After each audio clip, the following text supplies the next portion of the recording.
ஜாதி அடிப்படையில இல்லாம யார் நல்ல உதவி மனப்பான்மை இருக்கோ அவங்களால மட்டும்தான் உதவி செய்ய முடியும். நல்ல மனசு இருக்க உதவி பண்ணிட்டு போயிடும், அவ்வளவுதான். கரெக்ட்டுங்க, கரெக்ட். அதான் நான் சொன்னேன். பெண்கள் சாதி பார்க்கிறார்களா?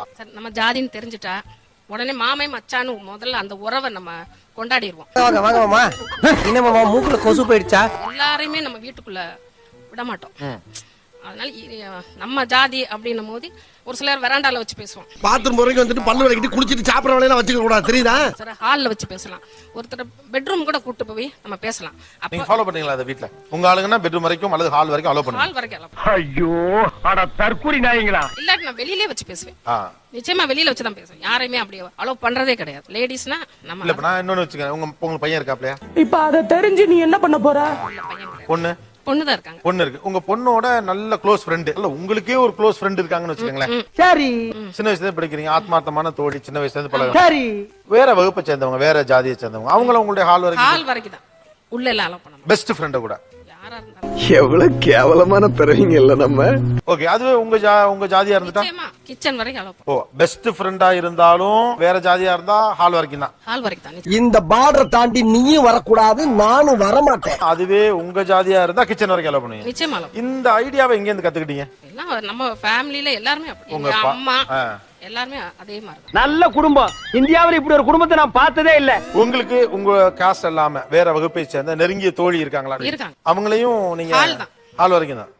அவங்க பேரு குமாரி பேபி, எங்க மாத சங்கத்திலேயே சீனியர் மெம்பர். இந்த விவரம் குமாரி பேபி தெரியுமா? எப்படி தெரியும் சார்? ஒன்னும் அந்த அளவுக்கு அவங்கள வந்து கூட்டு வந்து நம்ம கிச்சன் வரைக்கும் புழங்குற அளவுக்கு ஒண்ணும் இல்ல. உன்ன மூஞ்சில வேற யாரும் துப்ப கூடாது பாரு. அத நான் துப்புறேன். 12-13 வருஷம் ஃப்ரெண்ட்ஸா இருந்தாலும் நான் வீட்ல ஹால் வரைக்கும் தான் உள்ள விடுவேன்னு சொன்னாங்களே. இது எவ்வளவு ஒரு மட்டமான தாட். இது ஒரு தாட்டா? இப்படிலாம் பண்ணன்னு வச்சுக்கடா, அழிஞ்சு போயிருவேன். இந்த எண்ணத்தை மாத்திக்க. நீங்க வந்து சொல்லிட்டே இருக்கீங்களா ஜாதி சார்பு கொஞ்சம் தான் இருக்கணும், ஜாதி வெறிய பத்தி நம்ம பேசலன்னு. இது வந்து ஜாதி வெறிய தான் காமிக்குது.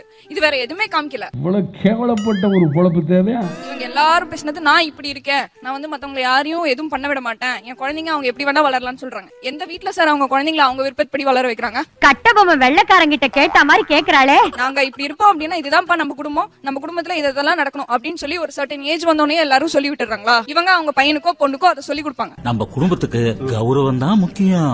அவங்க நாளைக்கு அவங்களுக்கு சொல்லி கொடுப்பாங்க. நம்ம சமூகத்துல என்ன சொல்லிட்டு இருக்கோம், ஜாதி தேவையா தேவையில்லைன்னு எந்த யங்ஸ்டர்ட்ட வேணா கேளுங்க சார், ஜாதி தேவையில்லைன்னு சொல்லுவாங்க. எனக்கு இந்த ஜாதி பத்தி பேசினாலே பிடிக்காது. இவங்க திருப்பி நாங்க எங்களுக்குள்ளாரே எப்படி இருக்கோம் எதுக்கு இருக்கணும்? ஏன் 10 வருஷம் 15 வருஷம் இருக்கக்கூடிய ஃப்ரெண்ட வந்து சமைக்கட்டு வரைக்கும் விட்டா என்ன ஆயிருப்போது? விடுங்க, போட்டு அவங்கள நசுக்காதீங்க. அதனால நீங்க என்ன இழக்குறீங்க? ஏதாவது குறைஞ்சு போதா? எதுவும் ஆகுறது இல்லல்ல. நீங்க ஜாதி வேணான்றீங்க. ஆமா, சாதி சாமி ரெண்டுமே வெட்டி சுமையாத்தா. அது தூக்கி எறிஞ்சாதான் வேகமா நடக்க முடியும். ஆனா அது இல்லாம என்ன இருக்கு உலகத்துல? எதுவுமே கிடையாதுப்பா. யார் சொன்னா? உங்களுக்கு என்ன வயசுமா? புரோட்டாசியுடன் 60 முடிகிறது. எனக்கு 53. 53 வருஷத்துல உங்க ஜாதினால இதனால நான் வந்து இதை அச்சீவ் பண்ணிட்டேன், என் லைஃப்ல இதை மறக்கவே முடியாதுன்னு சொல்லி உங்களுக்கு என்ன கிடைச்சிருக்கு? 10 பைசா கூட பிரயோஜனம் இல்ல. எனக்கு ஒரு மரியாதை அந்தஸ்து என்னோட மரியாதைங்கிறது வந்து ஜாதினால வர்றது கிடையாதுமா. எப்படி இருக்கோங்கிறதுல தான் இருக்கு. எல்லாம் டப்பு டப்பு டப்பு நடிக்கிறீங்க. மரியாதை ஒரு ஜாதினால தான் எந்த விஷயத்தையும் சாதிக்க முடியும். அது வந்து உங்களோட அறியாம. உங்களை எல்லாம் திருத்துறதுக்கு 100 பெரியார்ஸ் வந்தாலும் முடியாதா? உங்களோட இக்னோரன்ஸ், அவ்வளவுதான். அது வந்து நீங்க வந்து அந்த ஒரு விஷயத்தை வந்து உங்க குழந்தைங்களுக்கு, உங்க ஃபேமிலிக்கு, உங்க அக்கம் பக்கத்துல இருக்க எல்லாருக்கும் திணிச்சிட்டு தான் இருக்கீங்க. தான் கெட்ட குரங்கு வனத்தையும் சேர்த்து கெடுக்குன்னு சொல்லுவாங்க. அதெல்லாம் கிடையாது, எதுவுமே கிடையாது. இந்த மாதிரி நீங்க இருக்க போய் தான் இந்த காலத்துல குடும்ப வன்முறை, பாலியல் தொந்தரவு, எப்படி ஓட்டுற தெருவட்ட போய் சைக்கிள் ஓட்டுறாங்க, இந்த மாதிரி விஷயங்கள்லாம் ஏன் வந்துச்சு? இந்த பாரம்பரியத்தையும் இந்த பழக்க வழக்கத்தையும் நீங்க மாத்தணும்னு நினைக்கிற போதுதான் எல்லா விஷயங்களுமே வந்துச்சு. உனக்கு ஏதோ ஒரு பிரச்சனை இருக்கு, நீ நல்ல மனநல மருத்துவரை பாரு. அந்த எல்லோ கலர் ஷால் போட்டுக்கிற பொண்ணு பேசிச்சு, எனக்கு வந்து அந்த சர்க்கிள்குள்ள இருக்கேன், நான் அதுக்குள்ள கம்ஃபர்ட்டா இருக்கேன்னு சொல்லிட்டே இருக்காங்களே. கம்ஃபர்ட் இல்லாம எத்தனையோ பேர் இருக்காங்கல்ல. மக்கள் அரிசிக்கும் மண்ணெண்ணுக்கும் மணிக்கணக்கா கியூல நிக்கிறாங்க. சமூகங்கிறது என்னங்க? எல்லா பேரும் சேர்ந்து இருக்கிறது தானே சமூகம்.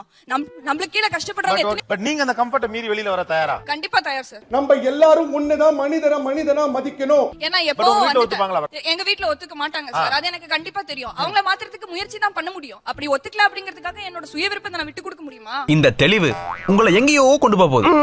நீங்க கொஞ்சம் யோசிங்களேன். நான் வந்து எங்க அம்மா அப்பாக்காகவோ, என் அண்ணனுக்காகவோ, அக்காக்காகவோ நான் வாழ்க்கை நடத்தலாம். எது வரைக்கும் வாழ்க்கை நடத்தலாம் சொல்றா?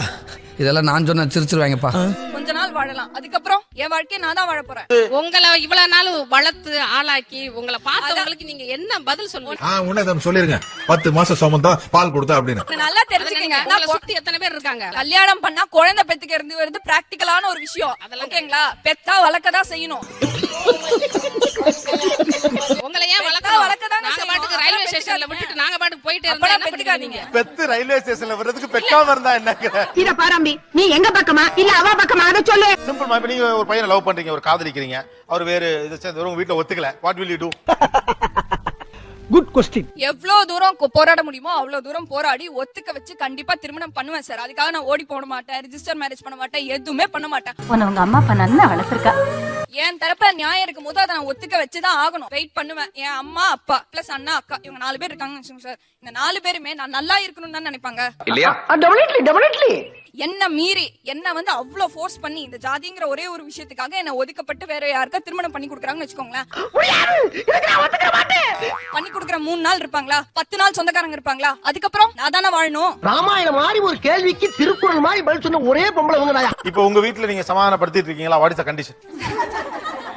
சார் எங்க அப்பாவே இங்க இருக்காங்க சார், வேணா கேளுங்க. சரி, அந்த பையன் எவ்வளவு நல்ல பையன்? ரொம்ப நல்ல பையன் சார். தங்கம்னாலும் தங்க, சாதாரண தங்கம் இல்லங்க, சொக்க தங்கம். ஒரு அலுவலகத்திலயா இருக்கட்டும், வெளியிலயா இருக்கட்டும், சுற்றுப்புறமா இருக்கட்டும், நம்ம கூட இருக்கிறவங்களோட இன்னொருத்தவங்களை எப்படி மட்டம் தட்டலாம்ன்ற ஆள் மனசுல அவங்களால வேற எதுலயும் பண்ண முடியாத சூழ்நிலை. தெரியாத சாதியை எதுக்கு தேடி தேடி அலையறீங்க? ஒருத்தவங்க 4 பேர் ஒர்க் பண்ற ஒரே ஒரு சின்ன ஒரு இடத்துல அவங்களை விட என்னால திறமையா என்னால வெளிப்படுத்த முடிய ஒரு விஷயத்தை தேடுறாங்க. என்ன எந்த இடத்துல தட்டலாம், என் ஜாதி அந்த இடத்துல நிக்குது. இந்த காலத்துல இப்படி கூட உண்டா?